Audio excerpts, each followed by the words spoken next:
What up? What up? This is the Big Daddy Forever podcast. I am your host, Big Daddy, and I have to say, it's a beautiful day. Man, I stepped outside early this morning already, got a big old breath of fresh air, and my allergies kicked right in. Oh, yeah, that was the start of my morning. Sneezing my ass off, crap coming out of my nose, my mouth. After I got all that out the way, here I am.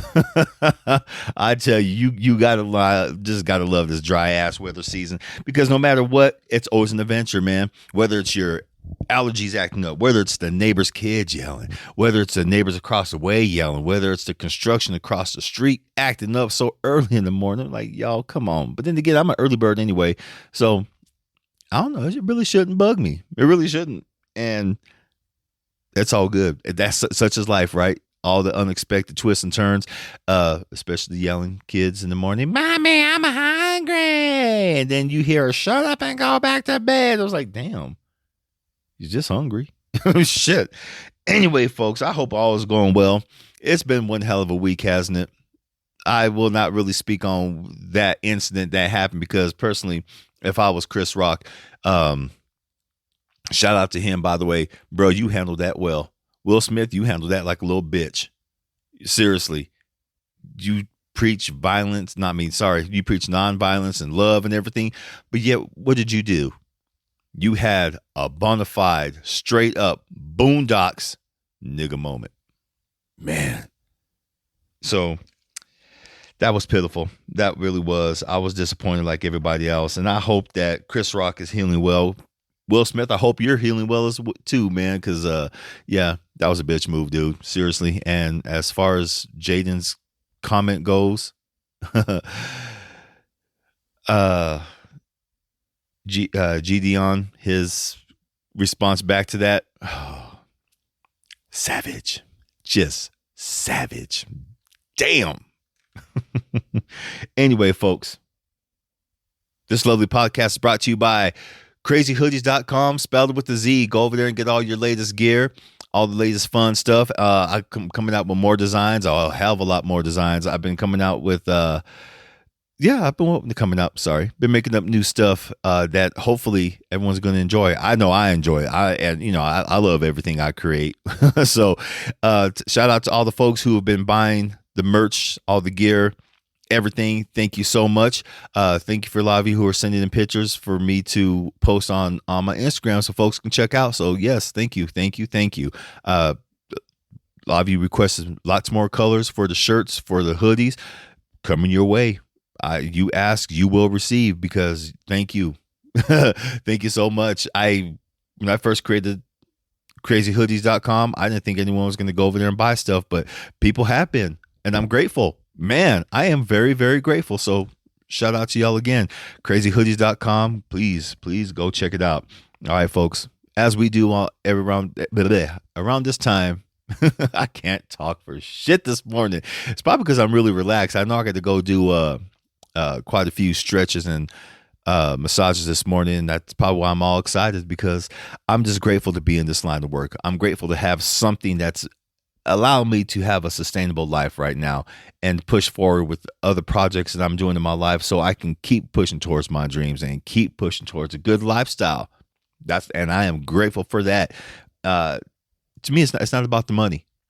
Someone asked me, okay, here's one of the questions. Big Daddy, how do you feel about making that massage money? Hey, it's cool. I'm not gonna lie. It's cool. It's good money, but I'm not in it for the money. I'm in it for the healing. And there's a lot of people out there who need healing. There's a lot of people out there who just don't realize they need a massage. And once they get on any massage therapist table and they start doing their magic, man, you feel so much better. And a lot of these folks coming to me later on, yeah, I got a massage. It was cool. And, it's good stuff. And a lot of folks are starting to realize we're a nice alternative than going to go get like thousands of dollars surgery.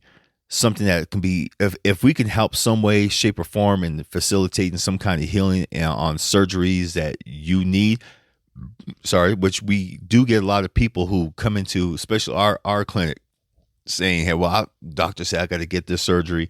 I want to have a nice alternative first to see if you guys can heal me up to, prevent this damn surgery. And when we help them, and when we genuinely, get clients to say, hey, I no longer have to get this surgery because you guys helped me. I really wanted this. And then when we get doctors, as I've heard rumors of doctors calling us up saying, you guys cost me money, blah, blah, blah. That's a win. Surgeons out there, sorry.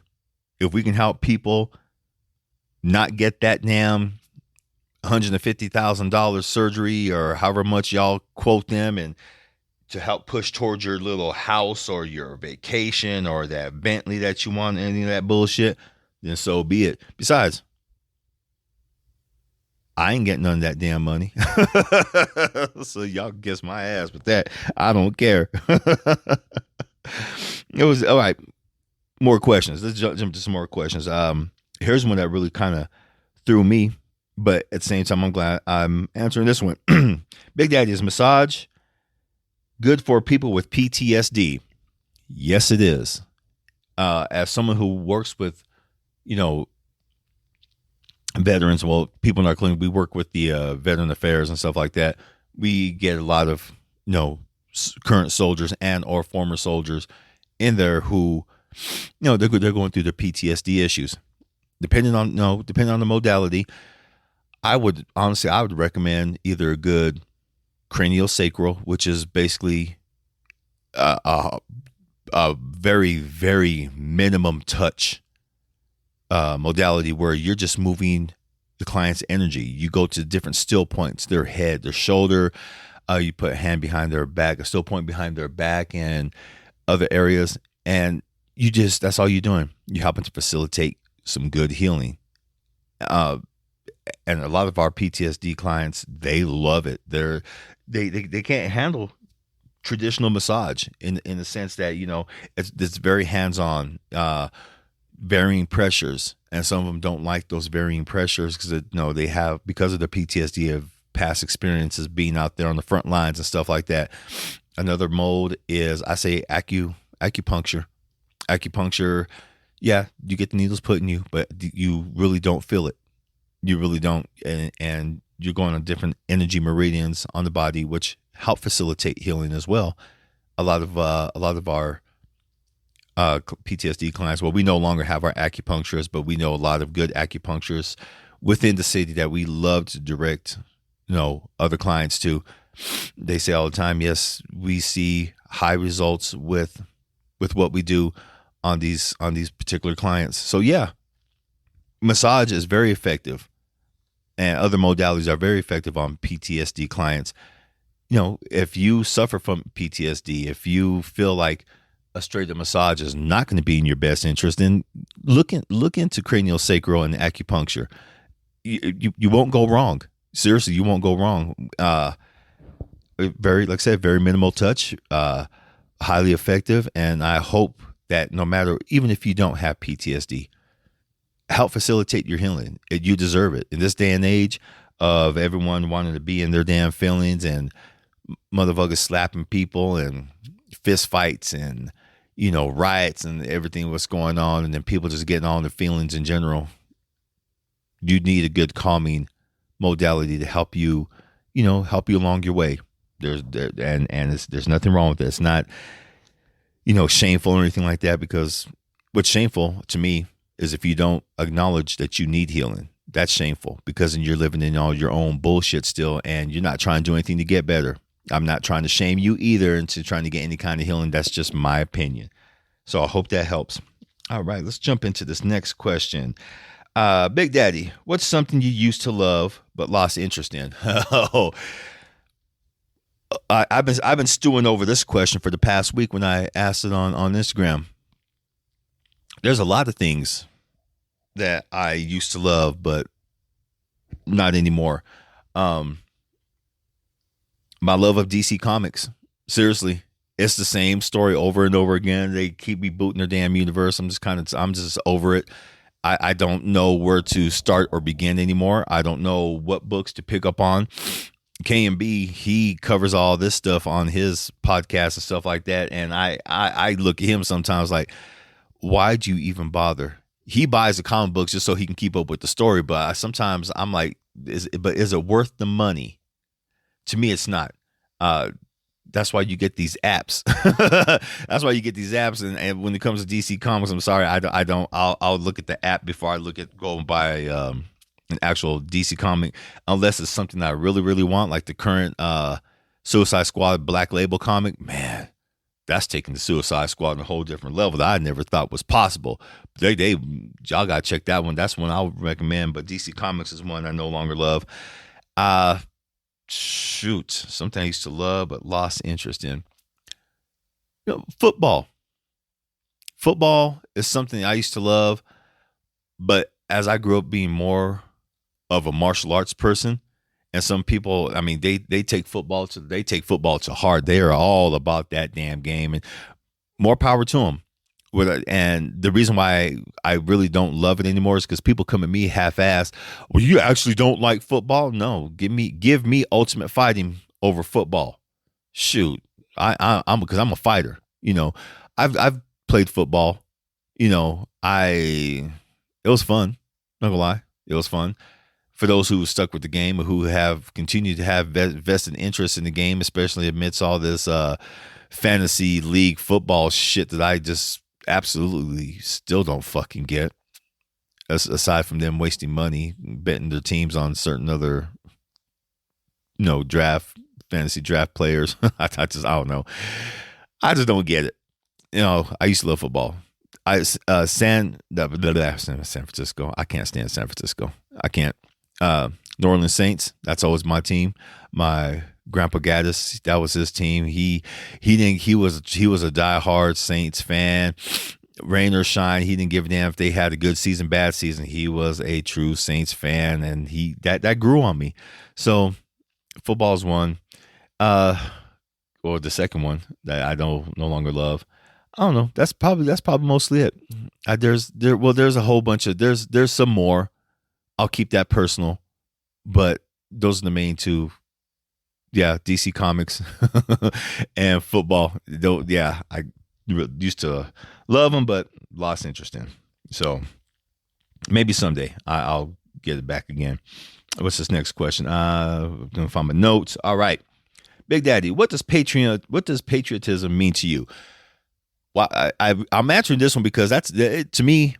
I see a lot of things about patriotism nowadays that people go back and forth on, and it means something different to everybody. To me, patriotism means the people. The patriotism means that you put people over the damn flag. A lot of folks are like, "Oh, America, we're such the greatest country." No, we're not the greatest country in the world. We're really not. Okay, yeah, we there's other countries out there where we have freedom. We have this. Okay, there's other countries that do have freedom, more freedom than us. There are some countries who put their people as a priority. America doesn't. America puts capitalism. They put corporations over the people. And if they really did, we would be a hell of a lot better country. Patriotism to me means looking after your neighbor. Doesn't matter what goddamn color they are, what their background is, creed, color, all it doesn't matter. That's what patriotism is to me. You look after each other. You just look after each other.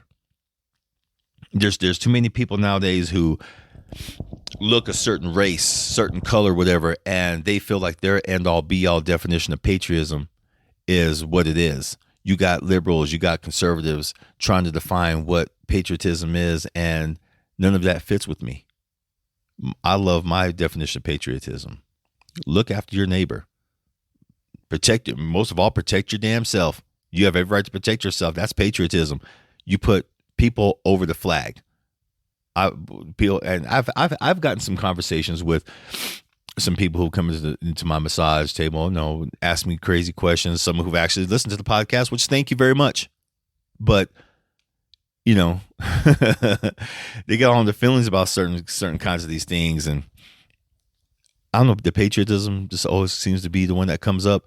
I get a lot of ex-soldiers who ask me, what's patriotism mean to you? And I tell them, and I said, people over the flag, and they'll like look up from the table. They'll sit there smiling at me. They're like, "Good answer." It's not supposed to be a good or bad answer. It's just what you asked me. That's what I feel. You went and fought overseas. You went and did your thing, and it could mean something different to you. And some of the soldiers say, "Well, patriotism to me just means that I just collect a check once a month from retirement from the armed services." They all tell me the same thing. I didn't go over there. I didn't go overseas to fight for patriotism. Hell, I don't care. I went for the benefits. The people who talk about patriotism a lot, I see on Instagram or social media, who are using that particular, part of their past military life to form a better life for themselves. And hey, do what works. That's cool. But don't be fake about that shit. Don't sit there and make money off of something that you really don't believe in. There's a lot of fake triots out there. And I love that term, fake triots. In the wake of Trump, there's a lot of fake triots. Yeah, I'm not going there early this morning. So that's my definition of patriotism. Cool. All right. What we got here. Big Daddy, have you had any difficult encounters during massage? Alphabetically or chronologically? Man, I have had some difficult ass people. Not difficult massages, difficult people. I've had some people who gone in who just like, hey, just put hands on me. It's we're needing to get right, and I'm sitting there. Are you talking about your other personality inside your brain, or what's going on? Kind of make me wonder. And to you're not going to do this. You're not going to do this. Be careful where you touch me, and this, that. And the people who always say that too. Okay, I'm gonna break it down. The ones who always talk about just be careful where you touch me are always women. Okay, women. And I asked them too. Okay, you're putting all these rules and regulations on me. Did you ask the same thing of the lady massage therapist here? Well, no, I shouldn't have to.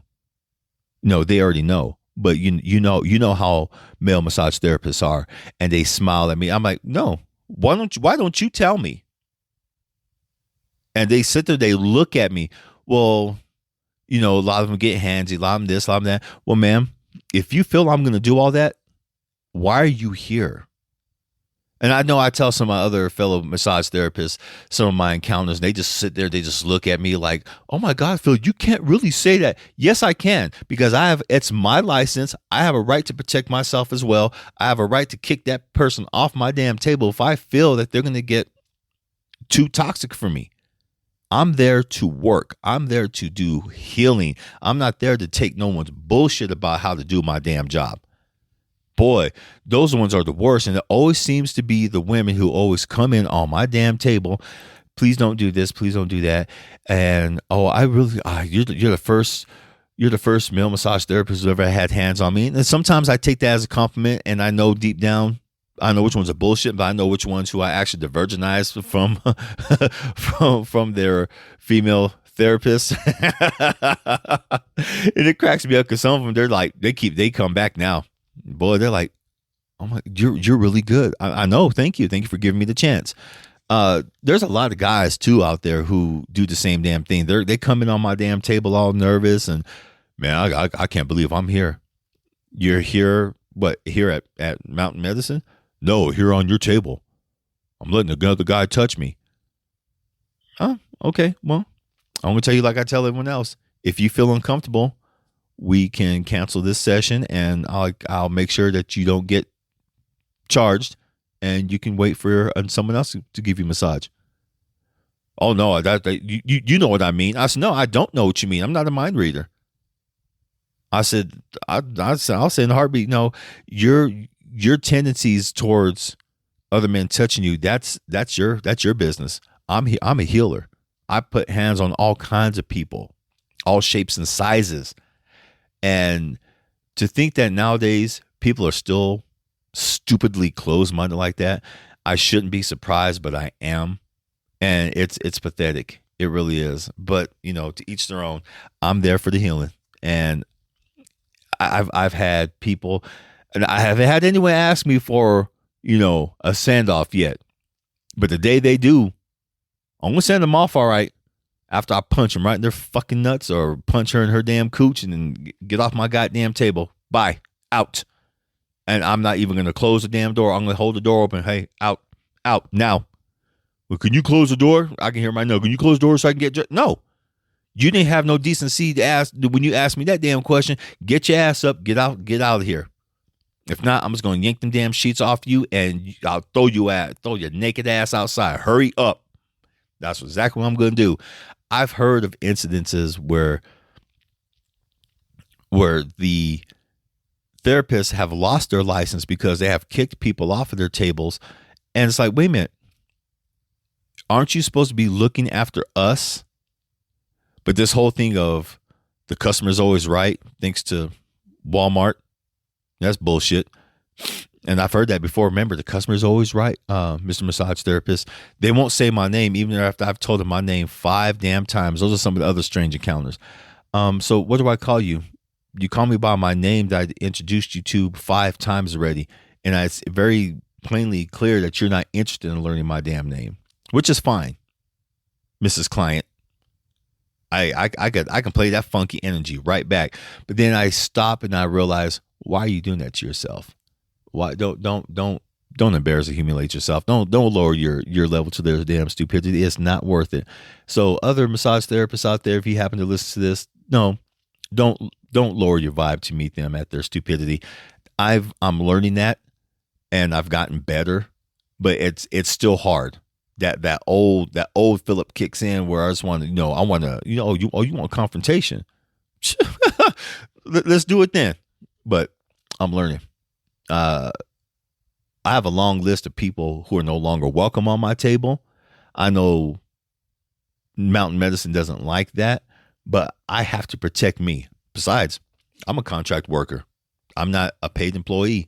So if I don't want someone on my damn table, they ain't gonna go on my damn table. I don't care. I'm looking at going solo any damn way because if I can build, I've already built up enough good clientele where I have a whole bunch of repeaters coming in.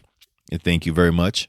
And I hope to continue to work on them even after I leave. So we'll see what happens. So protect your peace most of all is what I'm trying to say, and which is I'm learning how to do.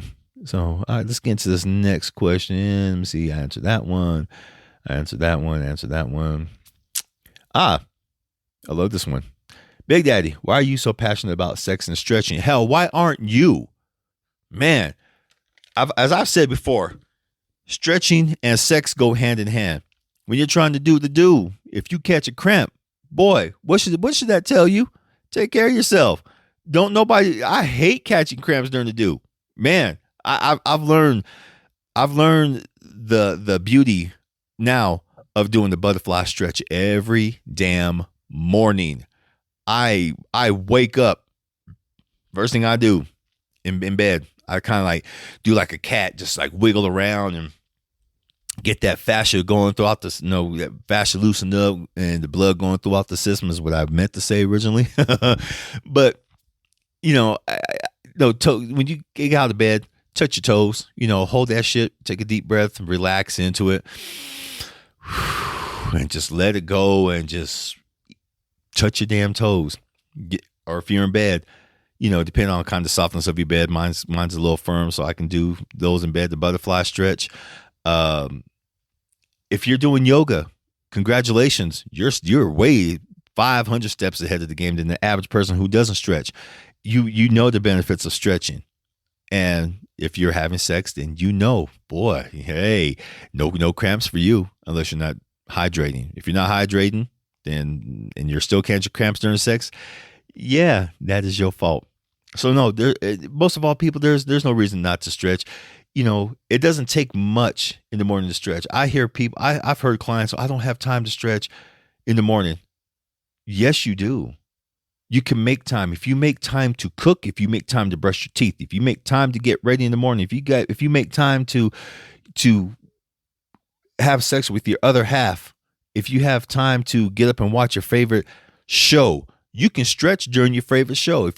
I hear some, I'll binge Netflix or Hulu in a heartbeat, and they'll laugh, and I sit there and I don't laugh. I just kind of okay. I'm not trying to judge them. They said, "Oh, whoa, listen to that judgment." I said, no, I'm not judging. I'm just like, I'm just listening to your priorities, and I'm sorry. To me, it just sounds like your health is not one of them, but to each their own. And then that's when they start asking, well, what can I do? One, set your priorities. Two, stretch in the morning. It doesn't take that much. When you roll out of bed, do some push-ups, do some air squats. Most of all, but stretch. If you stretch really good in the morning, you will have a good rest of your day. Seriously. Look at the animals. Look how cats stretch in the morning. Roll over in your bed, do the downward, do from your knees, do the downward dog. I do. That's one of my go-to stretches too in the morning. The downward dog, right there in the bed. Knees laying on my back, knees to chest. Stretch it out for a couple of seconds. Then turn around. Do the frog pose. Frog pose in your bed works wonders. And then instead of doing it on the damn floor, excuse me, you get a deeper stretch doing the frog pose in your bed. And trust me, you want hip openers like that? Beautiful. I highly recommend any kind of hip opener in the morning when you stretch. Even if you like stand with your feet and the legs apart and just like reach over, touch one toe. Get your right hand, touch your left foot, get your left hand, touch your right foot, or go down as far as you can, or just open up straddle your legs and go down as far as you can, like bend over. You feel that nice pull within your thighs, back of your legs. Folks, just stretch. And it does have a benefit for sex. You last longer. Studies have shown, I've looked at like Harvard notes on their exercise physiology webpage about sexing and stretch. Sexing. Yeah, hell yeah. Sexing and stretch. There you go. I like that. I love it. I've even seen the Mayo Clinic. Different websites, different universities, when who have done studies on stretch and sex. Man, I didn't think there was a lot of it. Even on the Stretch to Win website. Well, you guys probably won't, if you're not a student or former student, you won't be able to see some of those notes. But yeah, I've seen some of the notes that they have on there from different universities and different studies about the effect of fascial stretch and sex. Folks, I'm telling you, win-win situation all the way around when you do that. Because like I said, I hate catching cramps. I don't like catching cramps. It sucks. So stretch. One more question, then we out. Big Daddy, what's your favorite graphic novel of all time? Oh, that's the hands down. Damn brain farts. God dang it. God Loves, Man Kills. There we go. I almost said the name wrong. God Love, Man Kills. It's an early 80s graphic novel by the ultimate XMen writer, Chris Claremont, with art by Brent Anderson. That book, during that time, during my young days, back in the early 80s, when I was religious, when I did believe in God, when I first heard about this title, I was like, hell, I'm not reading that shit. How dare they talk about God like that? How dare they, blast what he does, stuff like that. And I had not even picked up the damn book, didn't even know what it was about, didn't even read it, nothing. Just all I know is just I didn't like the title, got in my feelings about it. And I was like, no, I'm not reading it. 4 years after publication, I'm reading all the newsletters, because back then there wasn't really no internet yet. But there was a lot of newsletters out, a lot of magazines that were publishing that talked about the story and how this book was changing people's perspectives about, life, religion, how people act. Because Chris Claremont, he's one of those writers where, sure, he's a creator, but he also wanted to talk about how he felt during those periods of time where, racism was running rampant. Even during the early 80s, there was a lot of things that people of color were still only being allowed to do. Yes, believe it or not, folks, 40 years ago when that book came out, it made a lot of people pissed off. So basically the premise is Here's the premise I got out of it. William Stryker, one of the X-Men's longtime antagonists. He hates mutants. He has his he has his views. He's religious and believes in God and all that stuff. He sees mutants as an abomination. There was a scene in there with Kitty and Stryker and Nightcrawler that just kind of broke it down to me. Most of all, Magneto is right. I agree with Method Man and Killer Mike. Magneto is right. I don't give a damn what y'all say. Fight me. Magneto is right. He talks about making a mutant nation, not to protect his people, and it's just one of those books, folks, that as a kid growing up, I always heard different things about people of color, about who we're abominations, we're nasty, we don't belong on this earth, and this earth is for our people. Basically, back then, hearing a lot of white folks, televangelists say, yes, earth is for us, everyone else bows down to us. I'm like, fuck you. That's when I stopped believing in, how can I reword this? I started stopping believing in religion and God, because if there's something to be said that if people are going to talk like that about God, if they really believe that everyone else is beneath them based on color, and that's why the Holocaust happened, that's why slavery happened, that's why the natives got taken over, that's why this and that. If you go back to saying, well, this is what God proclaimed, and then I sat back and looked for the first time during that early age, those early years, at the Quran, and how the Quran really doesn't say anything about killing infidels and stuff like that. People take that shit out of context. But this Christian God says, yes, punish those who whatever. It just made me think. The X-Men book, graphic novel helped. So check it out, y'all. God loves, man kills. And man, to this day, I still pick it up. I still read it. I still get the same feeling then that I do. No, same feeling now that I did then when I first read it. That damn, this book is crazy. But you look at what's going on in the world today, and you're like, damn, that's true. Nothing's changed. We as human beings, we are some nasty, hateful ass people towards each other. We really are. And it doesn't matter where you come from what walk of life you come from. We are just some nasty ass people towards each other. But there's those people who want to show us a better way, who keep the faith, no matter what religion or non-religion, God, non-God. There's people out there who want to show us a better way, who want to give us hope. And that's what basically the graphic novel is about. Hope. It's not about anything hateful. It's not anything about it's about hope. And Chris Claremont delivers. So check it out. God loves, man kills. Folks, it's time for me to sign out. Thank you for listening in. Thank you for joining me. CrazyHoodies.com, spelled with the Z. Please go check it out. Go check out other C Plus Studios podcasts by KMB, the Sexy Ninja podcast. Drops every Sunday.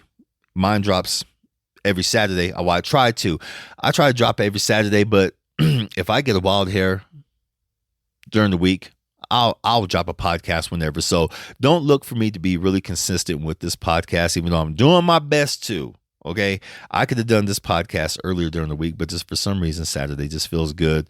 Plus, I rush it, and I shouldn't do that. I should go ahead and just do a podcast when I feel it.